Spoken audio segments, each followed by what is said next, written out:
Talvez o maior deles seja a comunicação. Família é lugar de receber e lugar de acolher.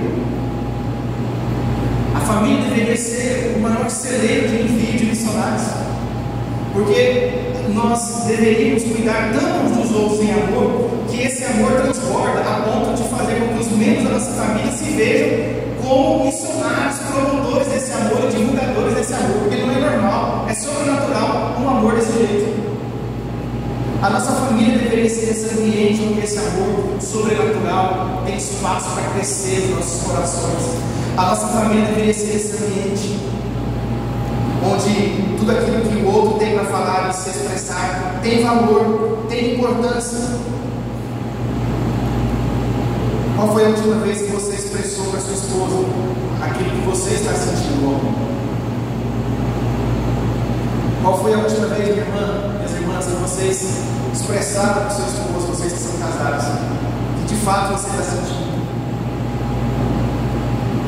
Qual foi a última vez que vocês expressaram um ao outro aquilo que tem ferido o seu coração, aquilo que tem gerado prejuízo na sua caminhada, aquilo que tem feito você retroceder? Qual foi a última vez que você disse para sua esposa: ó, meu amor, você está fazendo eu retroceder na fé? Olha que palavra forte, mas olha que verdade, de verdade, que pode ser uma verdade.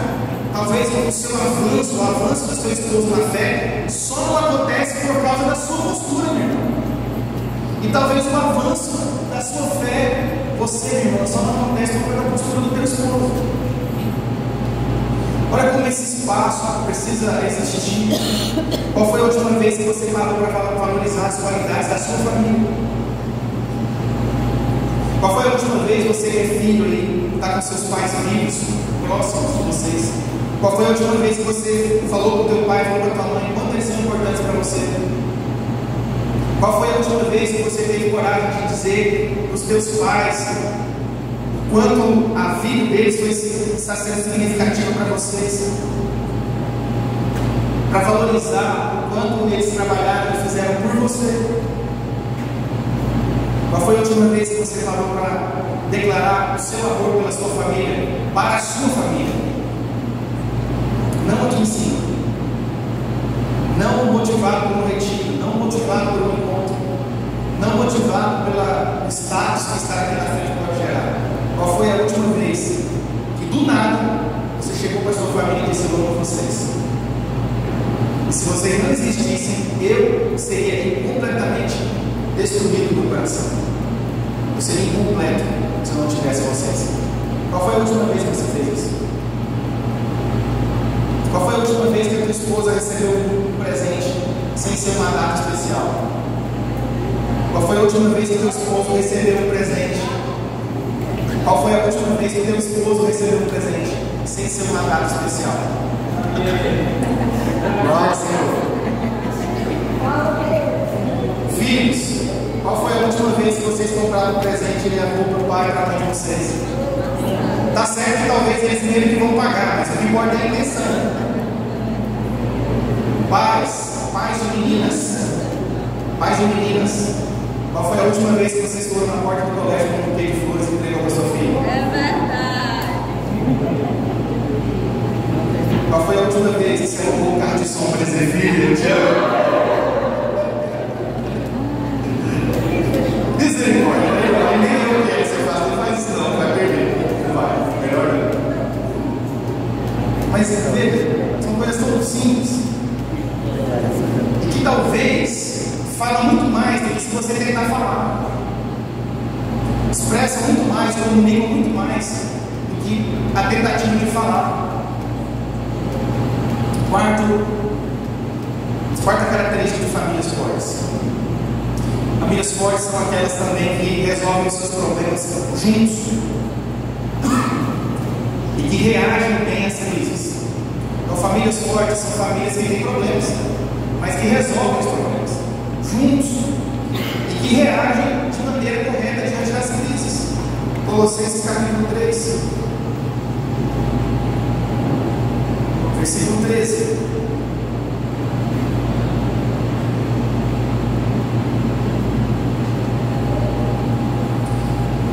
Sejam compreensivos uns com os outros.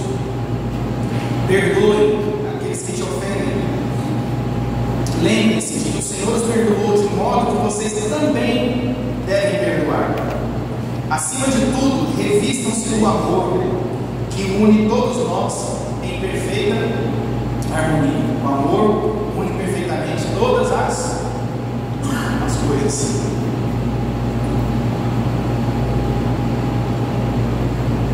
Paulo está falando sobre a nova vida em Cristo. Que essa nova vida precisa ser vivida a partir do amor. Isso precisa ser trazido para a nossa casa. Presta atenção, querido, porque talvez nós estejamos querendo viver família a partir da perfeição. E eu não sou perfeito, vocês não são perfeitos. E nós não podemos esperar que a nossa família seja perfeita, porque as pessoas que vivem na sua casa, na sua família, não são perfeitas. Por isso a nossa vida familiar, ela não pode ser vivida na perspectiva da perfeição, ela é vivida na perspectiva do amor, porque é o amor que torna unido todas as coisas perfeitamente. Você não pode esperar que alguém na sua casa viva de um modo como você mesmo não tem condição de viver. Você espera talvez tanta perfeição do teu esposo, tanta perfeição da tua esposa, mas esquece de olhar no espelho e reconhecer que talvez os problemas maiores da sua casa não acontecem por tua causa. E na nossa imperfeição, inclusive, a gente tende a transferir para o outro a responsabilidade. Porque é mais fácil dizer que o outro é imperfeito do que assumir que eu sou imperfeito e que eu preciso ser transformado. A gente prefere gastar tempo orando para que o outro seja transformado do que gastar tempo pedindo para Deus transformar a gente. Olha como nós somos egoístas. Você não é perfeito. Aliás, os maiores problemas da sua casa talvez sejam vividos por tua causa. Talvez seja exatamente pela sua maneira de querer viver uma família idealizada. Talvez idealizada num conto de fadas, idealizada numa perspectiva equivocada de casamento, uma perspectiva equivocada de união familiar. Mas o que o texto nos diz é que nós devemos viver em amor, porque o amor une perfeitamente todas as coisas. O amor une perfeitamente os imperfeitos. O amor une perfeitamente os imperfeitos, aqueles que não têm condição nenhuma de viver junto. Porque família é isso. Você não tem condição de viver junto com o seu esposo. Você não tem condição de viver junto com a sua esposa. Você não tem condição de ser um bom pai, uma boa mãe, se não for a perspectiva do amor. Porque é o amor que te torna perfeito em Deus, para ser o que você precisa ser na sua casa. Quando lidamos com pessoas imperfeitas, sendo também imperfeitos, nós temos um ambiente propício para crise. Por que nós temos crise na nossa casa? Porque a nossa casa é formada por gente imperfeita. A diferença então entre famílias que morrem e famílias que avançam é a capacidade de lidar com o tempo de crise. Famílias que permanecem unidas são as famílias que reconhecem que tem problema, mas resolvem o problema. E resolvem os problemas juntos. Vou falar para a esposa: ó, você realmente é um problema, mas eu vou resolver você. Não vou te largar. Fala para a tua esposa: você é um problema. Ó, se tem uma pedra no meu sapato, é você. Mas eu não vou ficar sem essa pedra. Então nós vamos resolver juntos isso aqui. Porque o mais fácil é o que a gente faz na nossa infantilidade. Não é? Quem gosta de bola, jogar bola quando era criança, tinha bola, ele levava a bola no campo, só jogava porque tinha bola. É uma perna de pau terrível, mas jogava todas as partidas. Por quê? Porque se ele fosse embora, a bola também ia. E às vezes a gente lida com a família desse jeito. Só está lá porque tem a bola. Porque a bola é boa. Entende isso? Nós não queremos encarar os problemas e resolver. A diferença então é se eu vou lidar com os problemas ou se eu vou fugir dos problemas. E se eu vou lidar, eu vou reagir bem. Ou eu vou reagir mal. Famílias são bem resolvidas em Deus, colocam em prática os princípios da palavra. E são os princípios da palavra que nos dão estratégias para viver a vida familiar. Esse texto tem várias. Por exemplo, Paulo diz: sejam compreensivos. A nossa estratégia familiar tem que ter compreensão. Segundo, perdoe. A nossa estratégia familiar tem que ter perdão. Por quê? Porque eu já fui perdoado. E se eu fui perdoado por Jesus, eu tenho tudo que eu preciso para perdoar outras pessoas. Eu não sou melhor que ninguém. Aliás, talvez eu seja até o pior. Acima de tudo, revistam-se de amor. Então, o amor faz parte da estratégia para viver em perfeita harmonia. 4 características aqui no texto que nós precisamos ter para resolver as nossas crises, para resolver os nossos problemas. A família é esse ambiente onde você precisa ter esse senso de pertencimento. Por que você briga muitas vezes pelo teu trabalho, mas não briga pela sua família? Por que você arranja confusão, quem for, para garantir o seu lugar, o seu posto de trabalho, mas não resolve os problemas da sua casa? Você não quer comprar briga para resolver os problemas da sua casa, não quer comprar briga para resolver talvez até os problemas da igreja, os problemas de outras famílias. Ninguém está te chamando para resolver o problema de ninguém, resolve os teus. Nós não temos essa autoridade, essa liberdade, se nós não formos experimentados dentro das nossas crises, dentro das nossas vidas. O que é que nos dá experiência de fé? A crise. A crise nos dá experiência de fé. E na experiência de fé, resolver os nossos problemas, as nossas crises, nós ganhamos maturidade. É o que a Bíblia diz: com a consolação que recebemos, nós consolamos outros. Agora, se você não quer resolver as suas crises, quer entrar de cabeça na crise dos outros, você vai arrumar mais problema para você. Não vai resolver nem os teus e nem dos outros. Família é esse ambiente de segurança, de pertencimento, de paciência. E queridos, conflitos são desafiadores. Nós já passamos muitos conflitos desafiadores. E quando a gente mergulha nesses conflitos, a sensação é que a gente não vai conseguir. A sensação é que nós não vamos ser capazes de passar por essa crise, passar por essa conversa difícil. E de fato, os conflitos nem sempre vão ser fáceis de resolver. E nem sempre vai ser fácil entrar em conversas difíceis. Mas a questão é que, como o texto diz, nós somos portadores de algo que está acima de nós. Nós somos portadores de algo que vem de Deus para nós, que é essa capacidade de perdoar. Nós somos portadores da graça, nós somos agentes de Deus, nós somos portadores da paz de Jesus.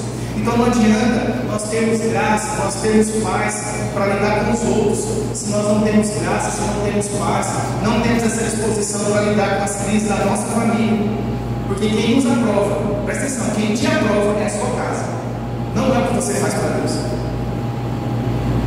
A sua família é quem te aprova.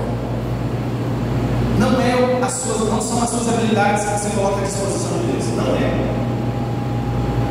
As suas habilidades podem te dar reconhecimento. As suas habilidades podem te tornar conhecido. As suas habilidades podem gerar algum tipo de aclamação pública. Mas elas não te dão essa vitória, que é assim que eu considero uma vitória, que é aquilo que só a sua família pode te dar. Então, ao mesmo tempo que conflitos são desafiadores, nós somos provados muitas vezes dentro do nosso ambiente familiar.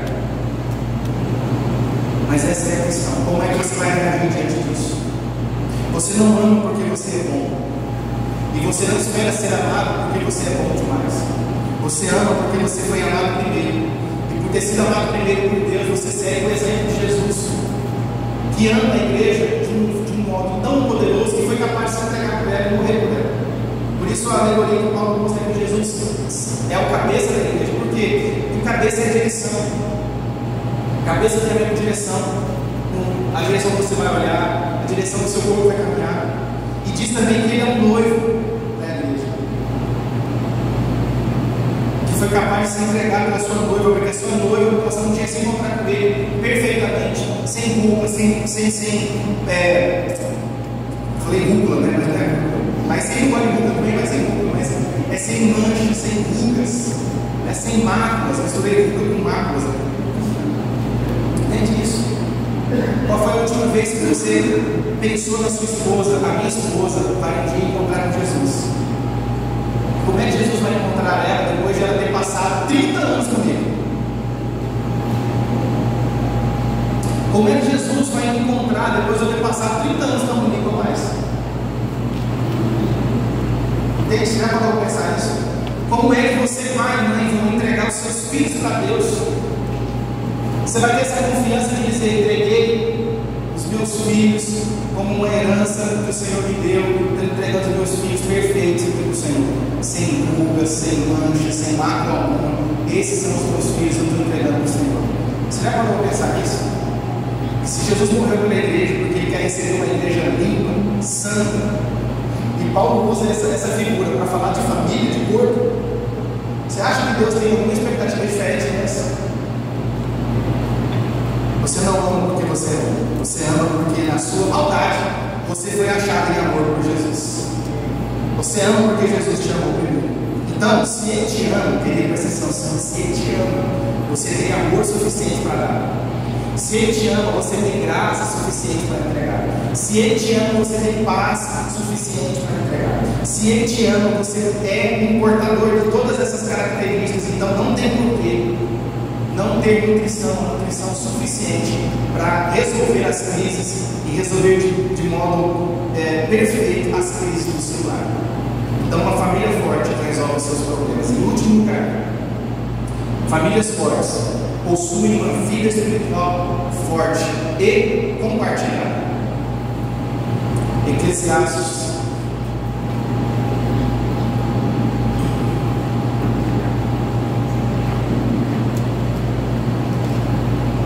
capítulo 4, verso 9.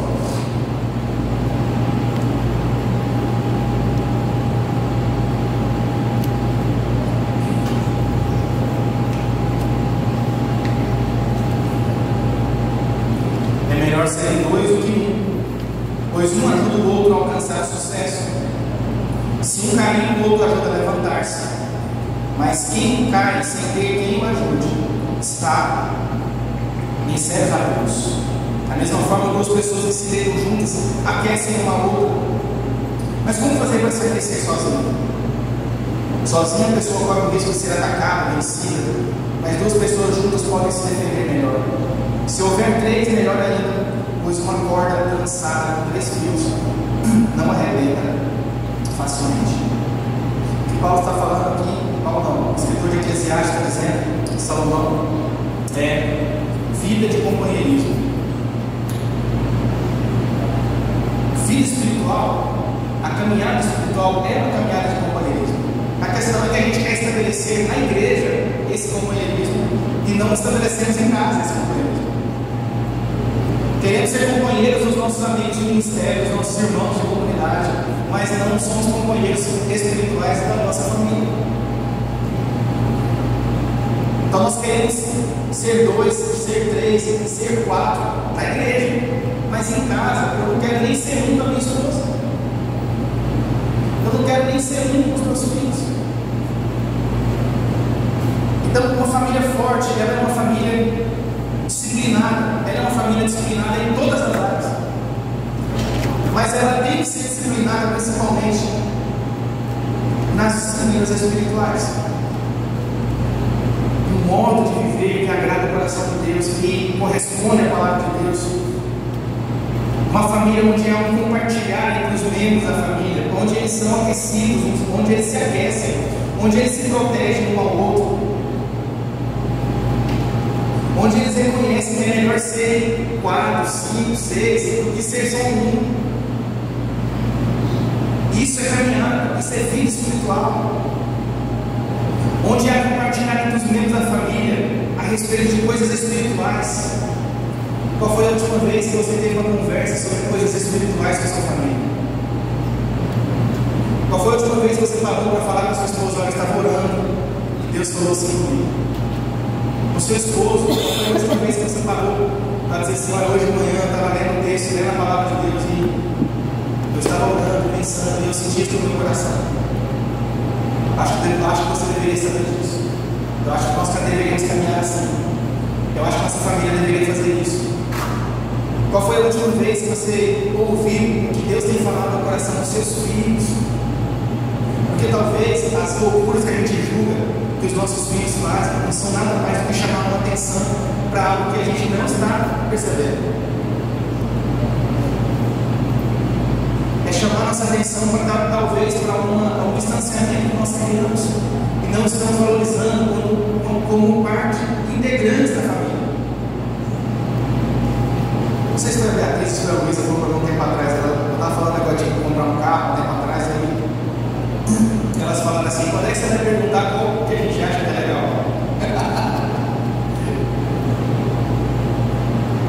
Porque na maioria das vezes, ou eu resolvo sozinho, ou eu resolvo comigo. Mas eu nunca parei de perguntar para elas o que elas pensam.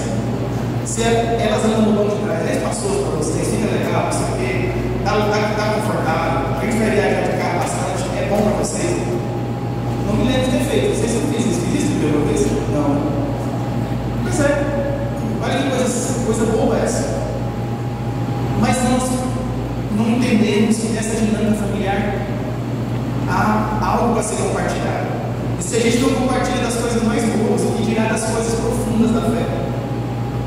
Coisas que vão demandar dedicação, de oração, de leitura, de estudo, de meditação, para você ter essa conclusão. Famílias fortes só são fortes porque encontram no Senhor a fonte de toda a força que eles precisam.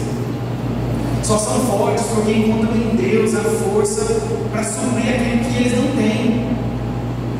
Só são fortes porque encontram na vida espiritual, no relacionamento espiritual com o Senhor, o alimento que os estabelece em um lugar onde a nutrição nunca falta. Famílias que são espiritualmente organizadas, elas experimentam uma fé individual, mas também experimentam uma fé coletiva. São um. Tem unidade na fé. Oram individualmente, mas têm propósitos de oração iguais, compartilhados.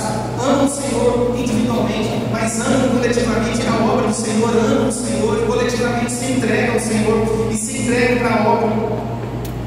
Amam o governo da igreja que o Senhor estabelece, amam a missão, vivem de modo missionário, de modo missional, amam a palavra de Deus, tremem diante do poder e diante da proclamação da palavra, vivem em amor, porque vivem o amor dentro das barreiras da família, dentro do ambiente da família, vivem com paixão, são responsáveis uns pelos outros, porque espiritualmente entendem a responsabilidade que temos um com o outro.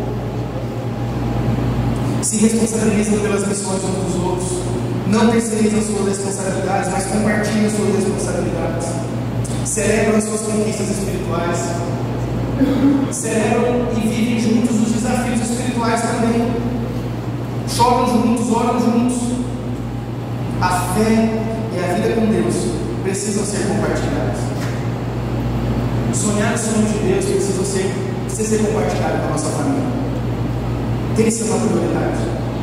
Então, vida espiritual na família é a arte de viver o ideal de Deus juntos. É a arte de viver o ideal de Deus proposto por Cristo na sua palavra, antes de querer viver esse ideal de unidade e de comunhão em outros ambientes, inclusive na igreja.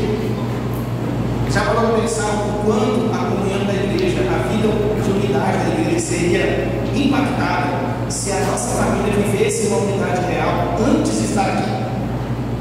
Se a nossa comunhão da semana dentro do nosso lar fosse tão profunda, tão espiritual, como é que seria os nossos encontros de fé? Porque nós iríamos unir várias famílias que viveram a fé e que viveram espiritualmente fortes a semana inteira, no mesmo ambiente, adorando o mesmo Deus poderoso que supriu poderosamente cada família. Olha o impacto da nossa fé, da fé da nossa família dentro da comunidade. Quais são os compromissos que talvez você precisa hoje decidir que você não vai mais correr atrás para priorizar a sua família? Pensa nisso. Tenta reorganizar a sua agenda. Você tem pelo menos um dia da semana onde você pode se dedicar completamente só à sua família. Você vai servir aquele que ocupa o lugar do seu coração. Priorize então, querido, ainda essa semana, uma organização do seu tempo. Uma organização do tempo da sua família de um modo intencional. Tome a decisão, ainda hoje, ainda essa semana, de ser a pessoa que vai ouvir, antes de querer ser a pessoa que tem o que falar.